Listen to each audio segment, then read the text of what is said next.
The Price of Fear. Vincent Price presents Michael Jaston, Sandra Clark, and Daphne Hurd in Goody Two-Shoes by William Ingram. Vincent Price. Hello and welcome. The story I'm about to tell you is a love story. If not of perfect love, at least the perfecting of it. Something difficult to achieve. Something which can often lead to disastrous, indeed horrific results. David and Anne Fordyce, Mr. and Mrs., both mid-30s. They'd been married for 5 years, known each other for 10. They were, well, what you might say, meant for each other. Everybody said so. Attractive, personable, identical tastes, interests, meant. And yet, a feeling of growing apart was the way David eventually put it. The reason for this growing apart neither knew or even understood. Both finally blamed it quite simply on the rat race. They thought about it a lot. It preoccupied them, a need to get away out of the rut, a chance to find themselves and each other again. And they both believed it, really believed it. Once decided, the move wasn't difficult to arrange. David's credentials as a junior partner in one of the city's most reputable law practices, a fine mind, excellent connections, it was all there just for the asking. Their best friends, Charles and Victoria, said so at the time. They even said so after my little story was told. But at the time, there was no sense of sacrifice, of giving up anything. Anne was, quite simply, the most important thing in David's life. So, fresh fields and pastures knew it had to be.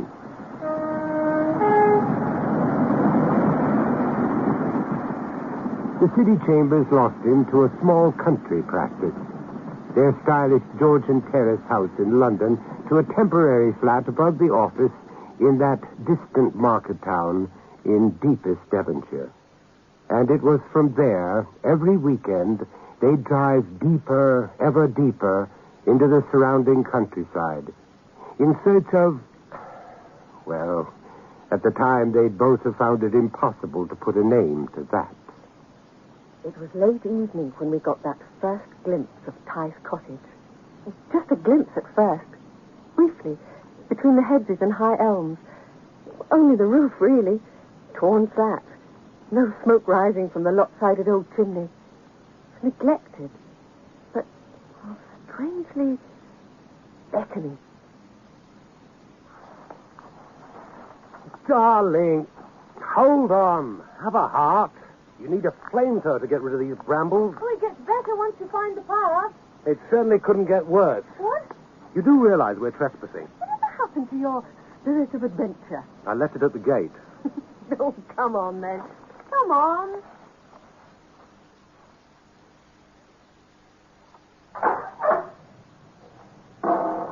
Anybody at home? And if there were, I'd like to hear you talk yourself out of it. Hello? God, what a shambles. It's not exactly house and garden. I'm whacked. There's a three-legged chair if you want a breather. Now where? Oh, the living room is huge. I'll take your word for it. Oh, open heart, ingle nook, a twisting little staircase. It's not very safe, but going right up to the bedroom. Reluctantly, I have to take your word for that, too. Anne, love. Anne? Darling. Now what are you pondering? Only the possibilities. Come on, Anne, I'm starved, and it doesn't look as though we're going to get invited to dinner. What possibilities? Oh, only possibilities. There aren't any. Use your head. The roof leaks. But can be researched. That staircase. Will obviously need a bit of fixing. But it's a positive slum. Soap, water, and elbow grease, me own dearie. Anne. You're not mad about the idea, are you? No, you're obviously not. Well, you're quite right. It's getting late. Oh, to hell with that. It's just that I thought getting away from it all was part of the general idea. We'd as good as settled for something on that new estate. Estate? Yes, there's always that. But who the hell wants to live in a boot box when there's the challenge of something like this? Challenge is right. Please. Oh, please, David. It might not even be on the market. It might, though. What? At least think about it, please. Mm-hmm. Please. Idiot. All right, I'll think about it. But for God's sake, don't set your heart on it. I already have. Anne needn't have worried. Ty's cottage was on the market. It had been for a very long time. And at the price, even David found it impossible to resist. They spent their first night there on a borrowed and very uncomfortable pair of camp beds. Anne slept like a top.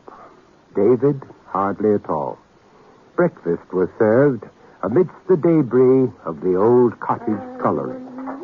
And just as I was dropping off, those damn birds started their manic twittering. Piccadilly in the rush hour I can take, but those damn birds... Oh, not to worry, darling. You'll get used to it. Have to, won't I? God, look at the time. I must be off. What's on the agenda? Soap, water, and elbow grease. Oh, can't do much else till the furniture gets here. Well, they did promise midday, latest. Ah, so we all know what that means. Anyway, I've arranged for a Mrs. Perkins from the village to come in and give me a hand. Mrs. Perkins, how rural. Ain't it just so? Now, what about lunch and dinner? Oh, I'll pop in and do a shop once I've got things organised. Oh, don't worry, darling. When you get home, you won't know the old place. Somehow, I think I might. And what happened? From the start, nothing but hitches. By midday, no furniture van and no reliable Mrs. Perkins. Anne decided to cut her losses. She left a note explaining her absence and set off across the fields to the village and the small general store. At least David wouldn't have an empty larder to add to the list of discomforts. It was early afternoon by the time she got back to the cottage and the surprise that awaited her. Not only had the furniture been delivered, but Mrs. P. had already got things very much in hand in the living room.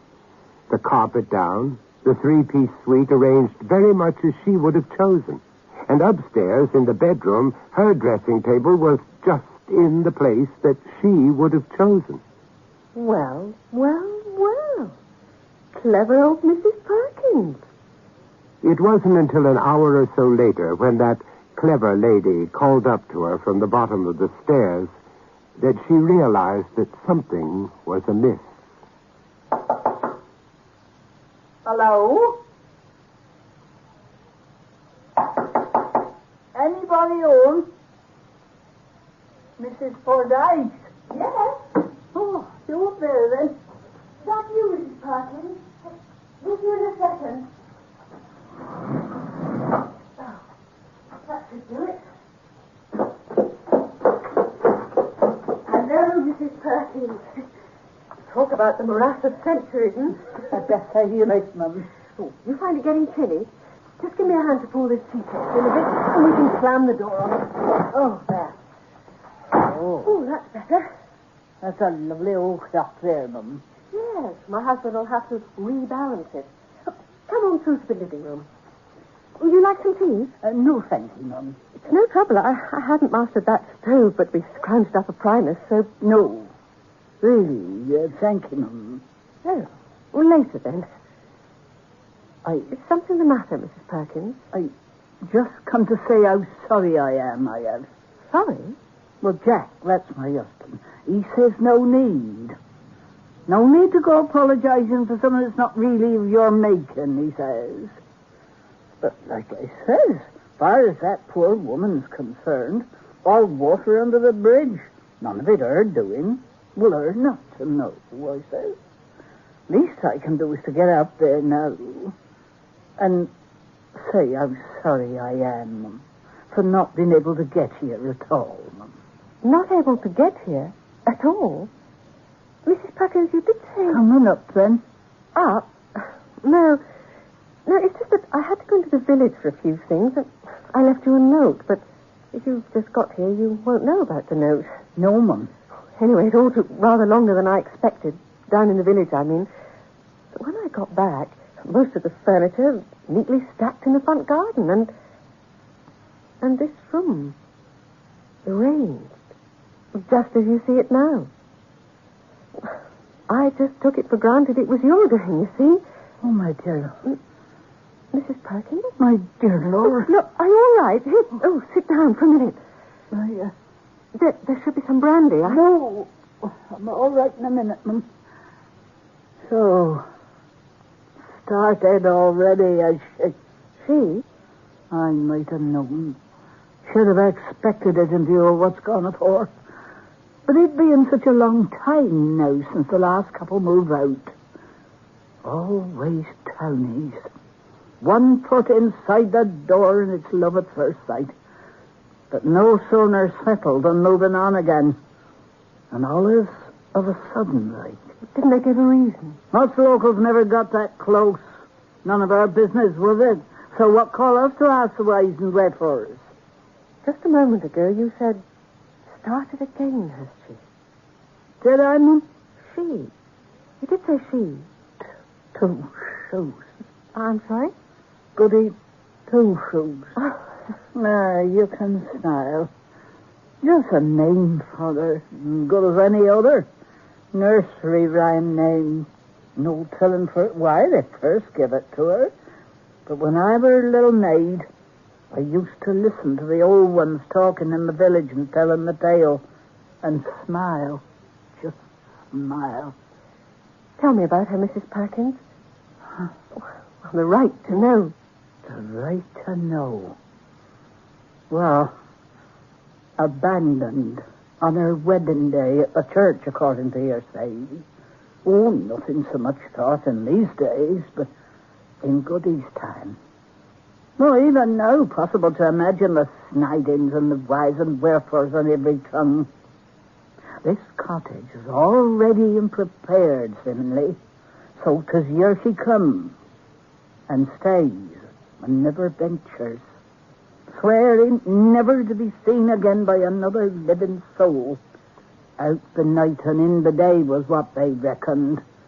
But not even the night poachers and the light ever caught a glimpse of her from wedding day on. Long dead when they finally notices no smoke from her chimney. Long dead. So no face do they put to her, even in death. But seems grave all arranged and paid for. Even something in her own hand wrote for her stone. Accept the gifts I offer. Accept them, come what may. But feed but once their giver, and live to rue their day. How did you know that, Mum? I don't know. But you've never even seen the grave, have you? No, I haven't. Mrs. Perkins. Oh, sorry, Mum. I must leave you now. Oh, but please. So much. Mrs. Perkins, please. Thank very much. And as Anne turned back into the passageway, something different. The tea chest had gone. It now stood on the landing at the top of the stairs. The bedding it had contained was already neatly stacked in what she'd only just decided should be her linen cupboard. Even before she'd opened the door, she knew it would be there. It didn't really worry her. She'd already decided not to tell any of it to David. And then, several weeks later... Happy? Need you ask? Just as Well? I always imagined it might be. More, much more. Didn't I always tell you? The place had possibilities. I just hope you're not overdoing things, that's all. I've loved every minute of it. Wait, it's almost as though... Well? As though we owed it something. Which is why we came here. Meant. Now it's loving us back in return. Idiot. Dear idiot. I'll just take these coffee things through. Is the woman from the village still coming in to give you a hand? No, not anymore, darling. Oh? Well, her husband was taken ill. Quite suddenly. She says she can't manage it anymore. When did she drop that on you? Oh, just recently. How recently? A week or so back. Then you'll have to look around for somebody else. No, we don't need anybody else. But... We don't, do you hear me? We don't, darling.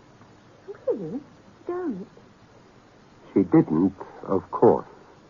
If there had been any initial terror, it had long passed. She'd grown to depend on her good fairy to take her for granted. It no longer even surprised her to leave the kitchen, to return a few minutes later and find the dishes washed and stacked away, to find a fresh supply of logs in the polished hearth, freshly baked bread and cakes when she entered the pantry. If there was any motive in her continued silence, one had to look no further than David's praise of her. And yet, as the months passed, she felt the need of a wider, less captive audience. Their old friends, Charles and Victoria, proved the obvious answer. When we got your invitation, Vicky and I had an each-way bet. No such thing. Don't fib, my love. Do tell then. Take my word for it, she said. Either they've decided to throw in the rural sponge, or... Or? Oh, poor David's gone over the orchard wall on his own and is beseeching us to get the spare bedroom ready. Oh, kill him. Not that far from the truth. Oh, do tell. Oh, come on, darling. Don't mind admitting it. But you already have done. Oh, I agreed with her getting away from it all and to hell with the rat race a bit. But I wasn't too keen on ending up as Wurzel Gummidge while better half put on the old mop cap and got on with the jam making out back. We did have our doubts. If you'd seen this place when we first set foot through the door, they'd have been more than justified. Bad as that, Elsa? Worse. I still thank God for a telephone in the village and a hotel within striking distance, just in case. You see how it's all come out? Oh, ye of little faith. I'll take your word for it, Elsa. God, looking at the condition it's in now. It's just about 6 months, isn't it? Just about. Positive miracle.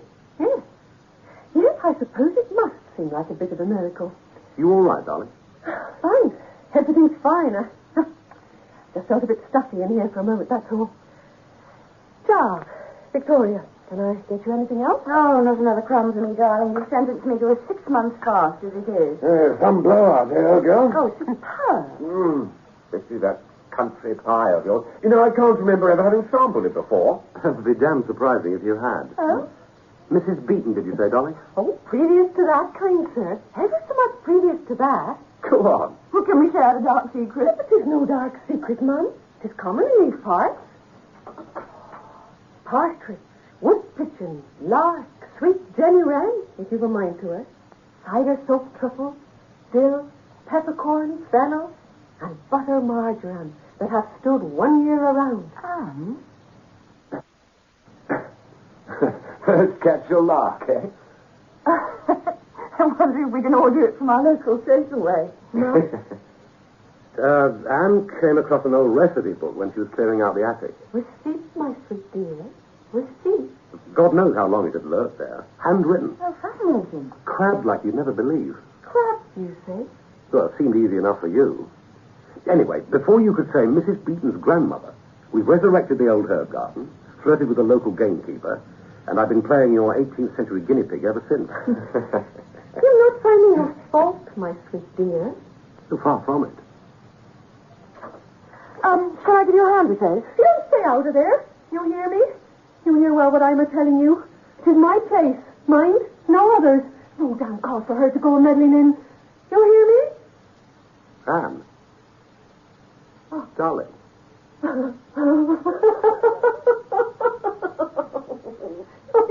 Your face is so.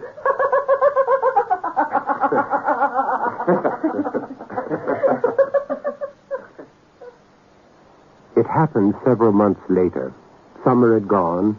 Autumn was in the trees. Anne had started out to the village when she remembered her shopping list on the kitchen table.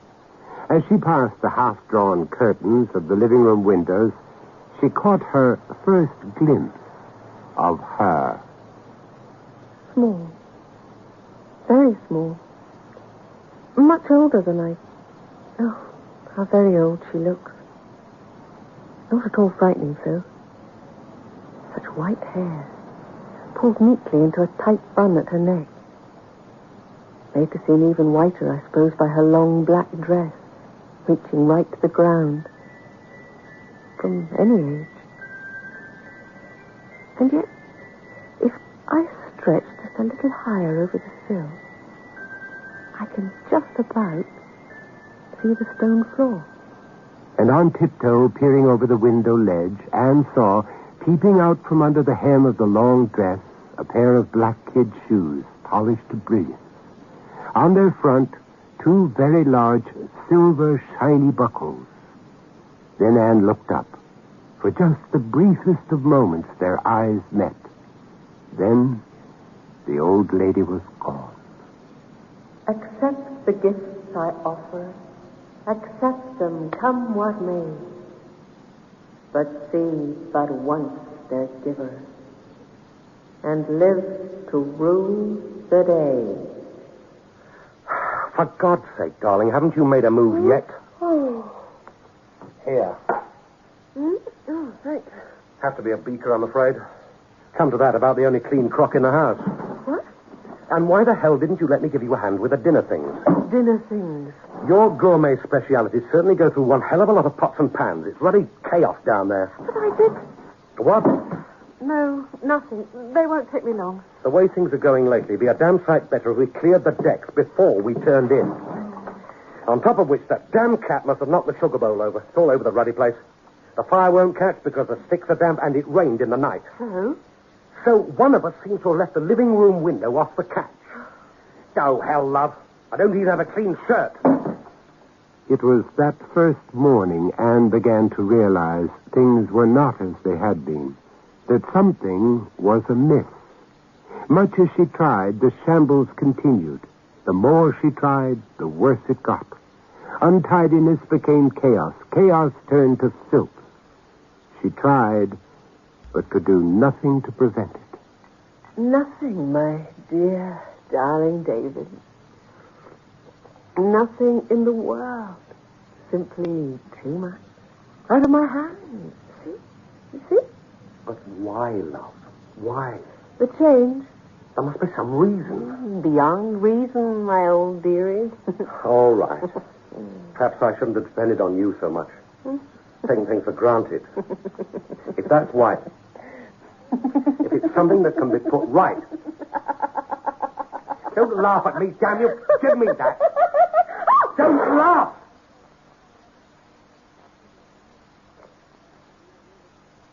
Please don't. Poor dear David. Oh, poor David. It's all my doing.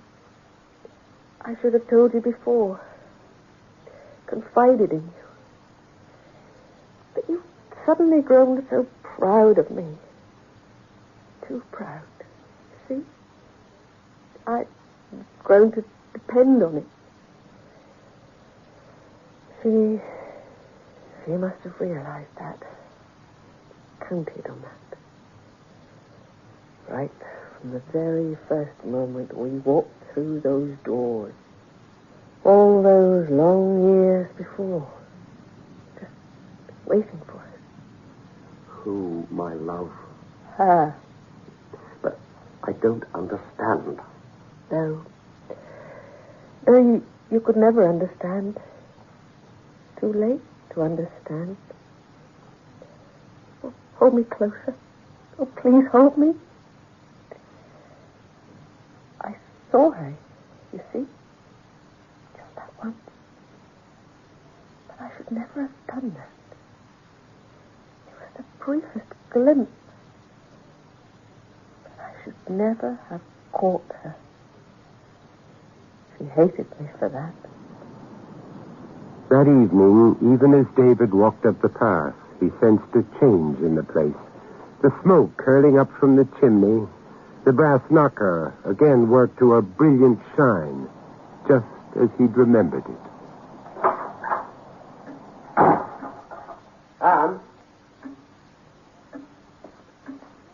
Anne? Anne, you up there?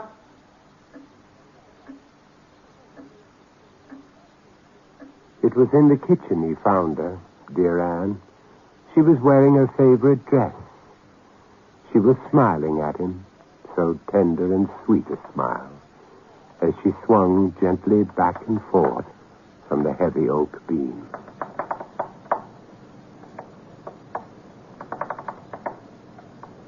There was one other detail David took in that first horrendous moment. The chair she must have climbed on and then jumped from was back in its usual place, below the recently polished window.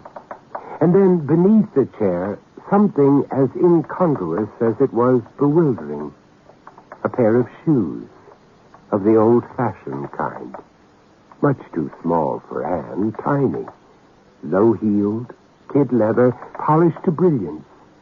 And in the front, two heavy, silver, shiny buckles. And reflecting in their shine, the swinging court.